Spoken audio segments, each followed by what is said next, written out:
Guildworks Production News. I guess you and Mark have had your powwow on Psychosis 2. How's that coming along? Good. Yeah, we kind of have a better plan of what we're going to do for Psychosis 2, and we don't have any set print run yet. We're still collecting stories. There's some stories that are pretty tight already that are ready to be finished, and are being finished. Are there submission opportunities still open? If you still want to get something in there, I would highly suggest you send it to Mark and myself, soon. Very soon. Cool. Well, and speaking from conversations I've had with Mark, is that even if submission is closed, right, it could go into something. It could go into something else. Plus the fact that there's always a possibility, and it happened on Psychosis #1, that somebody dropped the ball at the last minute, and my story got in. Right. Yep. We need our story got in. We got to take advantage of So we got to take. What are the submission guidelines? Like how many pages? 8 pages. It's an 8-page or less. You got to get everything to Mark first, and he's got to approve it. If you can. He likes to be involved in the editorial process of it, and if you get your own book and you're working with your own artists, you're already set up as a team, well, that's fine, but don't just give him a finished product, because the finished product you're giving him might miss the mark. He should be involved. He's the creative director. He's the editor. He's got vision on this. So you really need to keep Mark involved all the way through on the project, even if you have your own team set up. Send him the script. This is what we're doing. I already have an artist. Go forward like that. And he has the knowledge, both and the experience through visual means and his editorial experience. He's been working in the field for like 20 years. Yeah. He knows what he's doing. Sounds good. So any advances on the licensed property thing, or still pursuing that? Yeah, we're still looking into it. I think two serious stories were being pursued and being sold to the guy who owns the property. Cool. Yeah, I don't want to say it out loud. All right. Okay. I wasn't going to. Okay.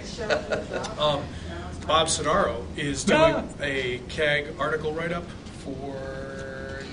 Yes, I'm doing a pitch for Connecticut Magazine. I want to try and either get them to write about us or get them to let me write about us. What I need is everybody to, especially the guys who've been published, in a CAG or GWP product, to get up a bio, a paragraph or two, who you are, what you've done, just some background, what you've published, and just give me some back. Just get it together, get it to Keith. Keith will get it to me. So that way, I have a list of people who are already. I'm pitching.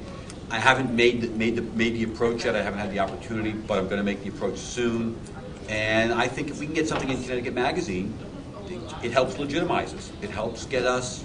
Hey, we can generate interest in us, and it will help us with, maybe getting back for project, maybe getting new members, maybe getting, people looking into comic book stores. And I don't know that people who read comic books read Connecticut Magazine, and I don't really care. I'm looking for a sale here. I'm looking to get us publicity. I'm looking to get us, and then if we can do that, then maybe there are local magazines and regional magazines all over the country.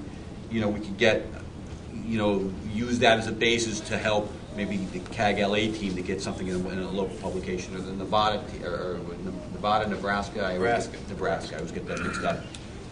Wait. How could you confuse Nevada and Nebraska? They both start with N and are out there someplace.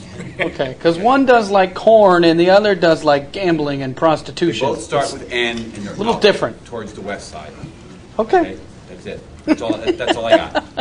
Dude, I got socks older than you, and the brain work is going. You know what I'm saying?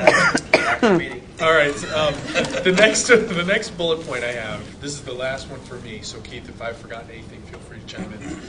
The next meeting, I actually spoke with Keith on the phone about doing a store signing, and some of our members have wanted to have a meeting back in the Middletown area. So we talked about a store that's been supportive to our group in the past.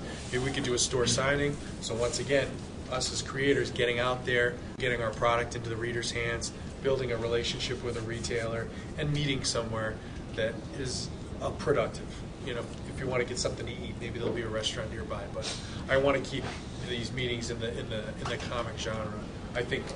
What do you guys think of having it at the show today? This is a good idea. Although I'd like to get a store signing maybe down, in my neck. Yeah, absolutely. We should do that. Sarge's, I think. They have a comic book day coming up again too, May 6th. We Yeah, they've already talked to us about coming back. So Is he going to give us a table, or Yeah. we get Yeah, individuals? you just have to contact Bob at Sarge's Comics and tell him that you're a, a creator, a comic book local, artist, writer, and that you have, you're a member of CAG, and, it should be a problem. We'll make space for you. Or we can share, Shanti and I shared a table last year. I already have it set up. Oh, good. Okay. Yeah. Great. That's all I have. So, Keith, did I forget anything? The only other thing that I wanted to bring up was Phil Clark out in LA had a really good idea, and it was something I was sort of already kind of working on with the Z-Man here, which was we're going to sort of, because there's so many more people now, and that there isn't an opportunity for everyone to be in every single thing that we publish, doing online comics, doing more online That's a good comics, idea. and actually on the website having a spot for new talent, up and coming people that want to sell or pitch their stuff. So Z-Man and I are developing the CAG Dog idea. He actually brought something he's working on that we're going to eventually put up on the website. Try to have monthly updates and content. So if anyone's interested in doing something like that, let us know. Yeah, by the same token, I was talking, I'd like to get some comic content on the GWP site. I'm the webmaster of the GWP site, and I would love to have some content up there as well. I think it helps us getting fresh information. Also, I understand you got it too. That the comic book creator, Shanti, you got that at the con. That's I haven't tried it out yet, but that looks very, very cool. That this product called Comic Book Creator allows you to, they have all kinds of layouts and designs, and you can create a comic book. You can create an online comic book. You could actually draw everything and then import images. You could do a Fumetti book. You could do whatever you want and make a comic book out of it. Push that out. And I forgot. Who made that software? Do you guys remember? Not off the top of my head. I know they made it with Tokyo Pop. Yeah. No. There are several versions of it. There's Yeah, a there are. generic There's version of it animated. that just has the layouts and design elements. There's one with Tokyo Pop that has their images on it. There's one with Marvel that has their images on it. And and they're looking forward to doing more of this stuff interactive. You could make a Marvel comic book with There's Marvel a characters. 3G animator too, where you can import stuff, turn it 3G, and then make it an animation. Because they had a version of that as well through that specific company. Yeah, it's great stuff. I'll get you the information. You could get it out I as could part of put it. it Yeah, in. you could just add it to the